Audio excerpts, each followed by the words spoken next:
Welcome to my channel smart physio prep. अच्छा, आज हम जो लेक्चर 2 है तो वो स्टार्ट करेंगे।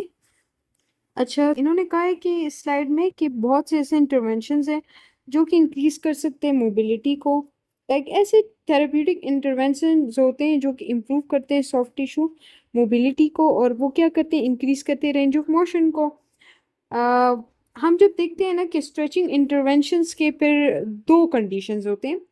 समटाइम्स इट्स लाइक एडमिनिस्ट्रेड और समटाइम्स इसको नहीं किया जाता। मतलब कुछ कंडीशंस इस तरह होते हैं कि उसमें आप स्ट्रेचिंग को अवॉइड करेंगे, और कुछ कंडीशंस में आप क्या करेंगे कि स्ट्रेचिंग को। अच्छा, तो इस स्लाइड में जो बात की गई है तो वो मैकेनिकल और मैनुअल स्ट्रेचिंग की बात की गई है। अच्छा, मैनुअल मैकेनिकल स्ट्रेचिंग किस तरह करते हैं? मैनुअल मैकेनिकल स्ट्रेचिंग इस तरह करते हैं कि हम अपने हाथ पे खुद अप्लाई करें फोर्स, या हमें पैसिवली थेरेपिस्ट दें, तो सही है, बहुत टाइम के लिए। ठीक है, तो स्ट्रेच फोर्स जब होता है तो वो कुछ टाइम के लिए अप्लाई किया जाता है। ठीक है, तो हम डिवाइसेस के थ्रू भी कर सकते हैं और हमारे लिए लाइक थेरेपिस्ट भी कर सकता है। अच्छा, इसका पर्पस क्या है? इसका पर्पस क्या है? इसका पर्पस ये है कि जो मसल शॉर्टन हुआ हुआ है तो क्या हो जाए, वो इंक्रीज हो जाए, उसकी लेंथ इंक्रीज हो जाए। फिर जब लेंथ इंक्रीज होगी या हम मसल को इंक्रीज करेंगे, या जो मसल और टेंडिनियस यूनिट है हम उसके लेंथ को अच्छा करेंगे, तो वो क्या करेगा, intern range of motion improve होगी। तो ये बात की गई है। जब थेरेपिस्ट कर रहा होता है ना और पेशेंट रिलैक्स पोजीशन में होता है ना, बिल्कुल, तो उसको पैसिव स्ट्रेचिंग कहते हैं, सही है। मगर जब थेरेपिस्ट भी कर रहा है और पेशेंट भी साथ लाइक मूवमेंट कर रहा है, थोड़ी बहुत मूवमेंट कर रहा है, तो इसको कहते हैं कि असिस्टेड स्ट्रेचिंग, मतलब आप उसको असिस्ट कर रहे हैं। अच्छा, स्ट्रेचिंग हम कब यूज़ करते हैं? स्ट्रेचिंग हम तब यूज़ करते हैं, अगर हम कॉमन सेंस की बात करें तो हम तब यूज़ करते हैं जब रेंज ऑफ मोशन लिमिटेड हो। ठीक है, रेंज ऑफ मोशन कब लिमिटेड होती है? जब सॉफ्ट टिश्यूज अपनी जो फ्लेक्सिबिलिटी है वो लॉस कर लें, इंटर्न उसमें एडहेशंस बन जाए। एडहेशंस मीन कि वो बिल्कुल एक जगह पे स्टक हो जाए, कॉन्ट्रेक्चर्स बन जाए, जो कि हमने पहले लेक्चर में इसकी बात की थी। ठीक है, scar tissue formation. Scar tissue formation इस तरह होता है कि जो टिश्यू होता है ना, नॉर्मल टिश्यू, वो एक्टिविटी नहीं करता, वो डेड बन जाता है। जब वो एक टिश्यू डेड हो जाता है तो वो इंटर्न क्या बन जाता है, स्कार फॉर्मेशन हो जाती है। और या फंक्शनल लिमिटेशंस हो, और या डिसेबिलिटीज हो। डिसेबिलिटीज का क्या मतलब है? डिसेबिलिटी का ये मतलब है कि जो वो बाय बर्थ हो, सही है। और फंक्शनल लिमिटेशंस का क्या मतलब है कि कोई वजह हो, उसकी वजह से वो एक्टिविटी नहीं कर सकता हो, मतलब उसकी लिमिटेशन ये है कि वो इतना ही फंक्शन कर सकता है। मतलब एक जॉइंट की रेंज ऑफ मोशन कम है शुरू से ही, तो ये फंक्शनल लिमिटेशन होगी। अच्छा, अब यहाँ पे ये बात करें कि अगर स्ट्रक्चरल डिफॉर्मिटीज हो, मतलब अगर रिस्ट्रिक्टेड रेंज ऑफ मोशन हो ना बहुत ज़्यादा टाइम के लिए, तो आपका स्ट्रक्चर भी आपका चेंज हो जाए। मगर अगर आप फॉर एग्जांपल देखें ना, तो जब अगर आपका हाथ जो होता है ना वो बहुत टाइम के लिए फ्लेक्शन में हो, तो स्ट्रक्चर उसमें चेंजेस आ जाते हैं। आप देखें, अपने हाथ को थोड़ी देर के लिए फ्लेक्स करें, आपको पता चल जाएगा। अच्छा, तो कहते हैं कि अगर हम स्ट्रेचिंग करेंगे तो ये प्रिवेंट हो सकता है। अगर मसल वीकनेस होती है तब भी हम स्ट्रेचिंग इंडिकेट करते हैं, क्योंकि वीकनेस वीकनेस भी होती है और साथ में क्या हो रही होती है, शॉर्टनिंग भी। तो जो एक मसल वीक हो रहता है तो उसका जो दूसरे मसल के साथ जो कनेक्शन होता है ना, तो उस पर क्या करता है, शॉर्टनिंग करता है। तो ये अगर हम फ्लेक्सिबिलिटी या स्ट्रेचिंम करेंगे तो फिर क्या होगा, फ्लेक्सिबिलिटी इंप्रूव होगी। और फिर कहते हैं कि कभी कभार हम स्ट्रेचिंग को as a total fitness program भी यूज़ करते हैं। कभी कभार ये जो डांसर्स होते हैं तो ये लोग फ्लेक्सिबिलिटी एक्सरसाइजेस इसलिए करते हैं कि इनके मसल्स क्या हो, लाइक रिलैक्स रहें। और ये जो जिम जिम वाले लोग होते हैं, ये लोग क्या करते हैं कि पोस्ट मसल एक्सरसाइज सोरनेस को, ये जो डॉम्स होते हैं ना, delayed onset of muscle soreness, तो इसको मिनिमाइज करने के लिए भी ये लोग क्या करते हैं कि स्ट्रेचिंग एक्सरसाइज करते हैं। देखिए, जब इस तरह होता है ना कि हम एक विग्रेस एक्सरसाइज कर रहे होते हैं ना, तो हम उससे पहले भी स्ट्रेचिंग करते हैं और उसके बाद भी स्ट्रेचिंग करते हैं। अच्छा, अब कॉन्ट्रा इंडिकेशंस क्या है? कॉन्ट्रा इंडिकेशंस मीन कि कौन सी ऐसी रीजंस है या कौन सी ऐसी कंडीशंस है जहाँ पे आपने स्ट्रेचिंग नहीं करानी। तो कहते हैं कि जहाँ पे बोनी ब्लॉक हो, फर्स्ट पॉइंट में ये बात की गई है। तो बोनी ब्लॉक मीन्स कि वहाँ पे लाइक इस तरह को कोई स्ट्रक्चर हो जो कि जॉइंट की मोशन को लिमिट कर रहा हो, तो उधर नहीं करवानी चाहिए। रिसेंट फ्रैक्चर हो, अच्छा, जब जैसी फ्रैक्चर होता है तो थोड़ी देर के लिए हम क्या करते हैं, इमोबलाइज करते हैं इन ऑर्डर टू लाइक वो हील हो जाए। अगर हम करते रहेंगे स्ट्रेचिंग, तो क्या होगा, माल यूनियन होगा। माल यूनियन मीन्स कि इनकम्प्लीट लाइक वो हीलिंग होगी उसकी, ठीक है ना, यानी प्रॉपर हीलिंग होगी नहीं, proper union bone proper United हो गई नहीं, वो जो पीसेस में उसके फ्रैक्चर हुए थे ना, वो अजीब तरीके से लाइक जुड़ जाएंगे। अच्छा, एक्यूट इन्फ्लेमेशन में भी नहीं कराना चाहिए स्ट्रेचिंग, क्योंकि वो स्वेलिंग हुई होती है। आपको पता है कि इन्फ्लेमेटरी प्रोसेस में क्या क्या होता है ना, तो उसमें इस तरह होता है कि पहले हीट होता है, ठीक है, वो जगह क्या होती है, वो बहुत ज़्यादा हॉट होती है वो जगह, और स्वेलिंग होती है, रेड होती है, ठीक है ना। तो अगर हम वहाँ पे स्ट्रेचिंग कराने लग जाए तो मतलब वो उसकी हीलिंग को, लाइक उस जो प्रोसेस पहले से चल रहा है, तो उस क्या हो जाएगा, सराउंडिंग रीजन में डिसरप्ट हो जाएगा ना, जिसकी वजह से क्या होगा, तो मतलब प्रॉपर वो इन्फ्लेमेटरी प्रोसेस नहीं होगा और वो स्प्रेड हो जाएगा और हीलिंग उस तरह से नहीं होगी। अच्छा, शार्प एक्यूट पेन में भी जॉइंट मूवमेंट नहीं कराना चाहिए, क्योंकि वो जब पेन होता है ना, पेन किसी रीजन की वजह से होता है और आप उस जगह को बार बार छेड़ रहे हो, तो इंटर्न क्या होगा, वो प्रोसेसेस और भी एग्जैजरेट होते जाएंगे। अच्छा, हीमाटोमा बन गया, हीमाटोमा में ब्लड का एक सैक जो बन जाता है, ठीक है, तो वो क्या होता है, इंडिकेशन देता है कि टिश्यू में ट्रॉमा हुए। तो अगर आप एक जगह पे है, नी में हीमाटोमा बना हुआ है और आप बार बार फ्लेक्शन एक्सटेंशन कर रहे हो, तो क्या होगा इंटर्न, वो होगा, हीमाटोमा बर्स्ट हो जाएगा और आपका वो जो डिजीज है या जो भी कंडीशन है वो और भी एग्जैजरेट हो जाएगी। मगर कभी कभार जो है तो शॉर्टन जो सॉफ्ट टिश्यूज होते हैं ना, वो जॉइंट को स्टेबिलिटी प्रोवाइड करते हैं। अगर आप उसकी एक्सेसिव लेंथनिंग करोगे तो क्या होगा, मतलब वो नॉर्मली जो है ना वो शॉर्टन थे और आप उसकी वैसी लेंथनिंग करा रहे हो, तो आपको इंटर्न क्या देंगे, न्यूरोमस्कुलर जो कंट्रोल होता है, नर्व और मसल जो आपस में कोऑर्डिनेट कर रहे होते हैं, अगर मसल की लेंथ ज़्यादा होगी तो कोऑर्डिनेशन उस तरह से नहीं होगी, जो कि कंट्रोल लॉस हो जाएगा। अच्छा, पैरालाइज जो बंदा होता है, ठीक है, एक मसल पैरालाइज होता है, ठीक है, बॉडी का जो एक मसल पैरालाइज होते हैं, तो अगर वो शॉर्टन स्टेट में होता है तो उससे आप एक स्पेसिफिक फंक्शनल स्किल पर परफॉर्म कर सकते हो।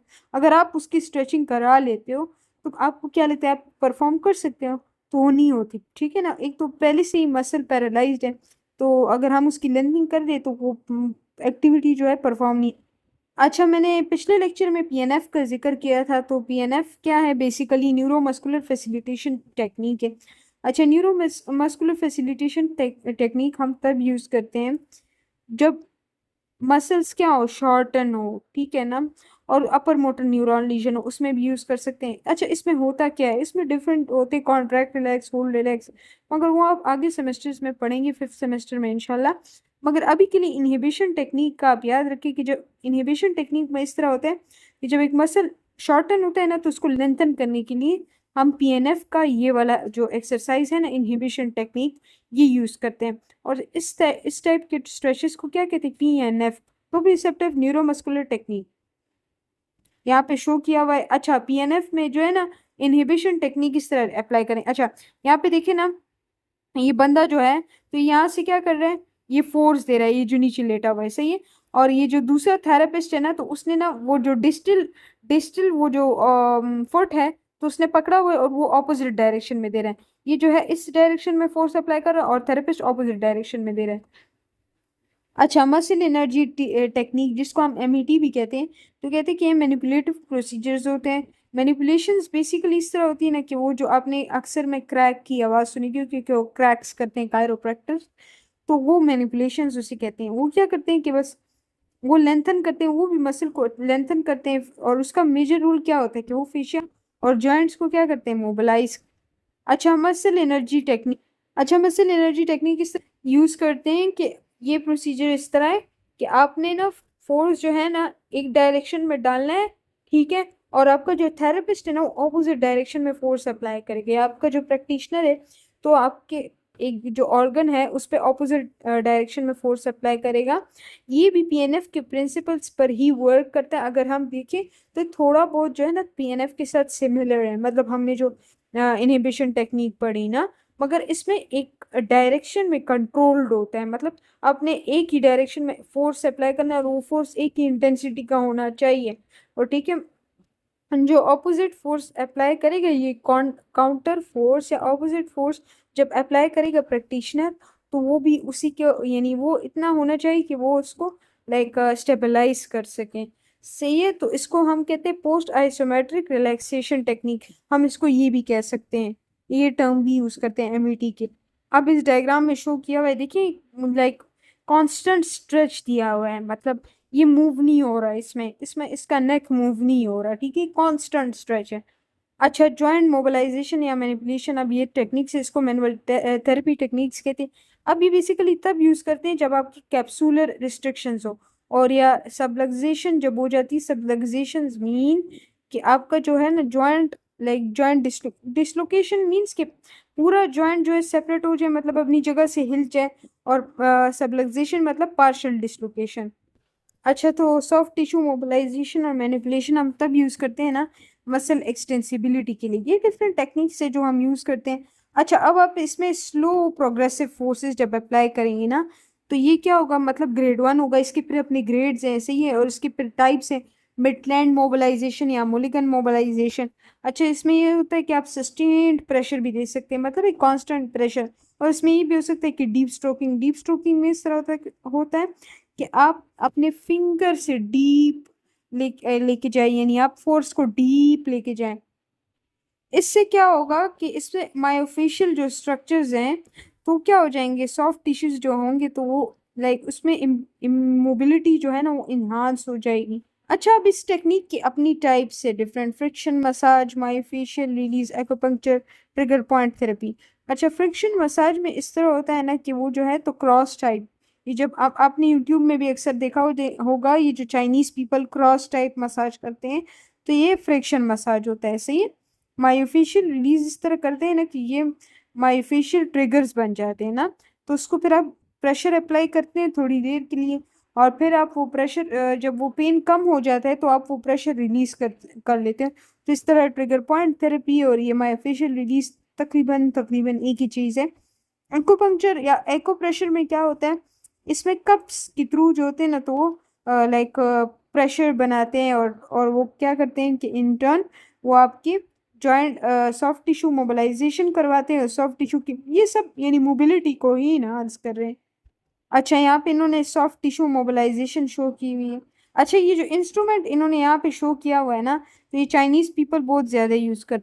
अच्छा, यहाँ पे इन लोगों ने बात की हुई कि जब ट्रॉमा या सर्जिकल प्रोसीजर्स हो जाते तो अक्सर एडहेशंस और स्कार टिश्यूज बन जाते हैं ना, तो मेनिंजेस और नर्व रूट्स के अराउंड ना, तो ये क्या करते हैं, जहाँ पे मेनिंजेस होती हैं या जहाँ पे नर्व रूट गुजर रहते हैं, तो वहां पे क्या होता है, एक नर्व रूट तो नहीं गुजरता ना वहां पे तो लाइक नर्व रूट के ब्रांचेस होते हैं ना, और वो जिस ब्रांच से वो आ रहा हो, जिस ट्रंक से वो आ रहा होता है, मेन ट्रंक या मेन ब्रांच जो होता है, तो उसको क्या कहते हैं, प्लक्सिस कहते हैं ना, कि जहाँ पे नर्व रूट सारे कंबाइन होते हैं वो ब्रांचेस से निकलते हैं, तो उसको प्लक्सिस कहते हैं।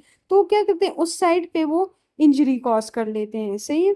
तो मतलब वो जो स्कार बन जाता है ना, वो स्कार जो इन नर्व रूट्स को इंजरीज, तो क्या करते हैं कि वो उन टेंशन डेवलप करता है, उस कार ने जो है ना तो टेंशन डेवलप किया होता है, उसी नर्व रूट को कंप्रेस किया होता है, तो वो क्या करते हैं, इंटर्न पेन देते हैं और न्यूरोलॉजिकल सिम्टम्स देते हैं। Neurological symptoms in a sense weakness, numbness, these all are neurological symptoms. फिर कहते हैं कि आफ्टर टेस्ट ये जो नर्व के टेस्ट करवाते हैं, ठीक है, फिर इसमें हमें पता चल जाता है कि like NCS basically nerve conduction studies जब करवा लेते हैं, तो इससे हमें पता चल जाता है कि नर्व के जो पार्ट्स हैं तो वो क्या होते हैं, यानी मोबिलाइज होते हैं।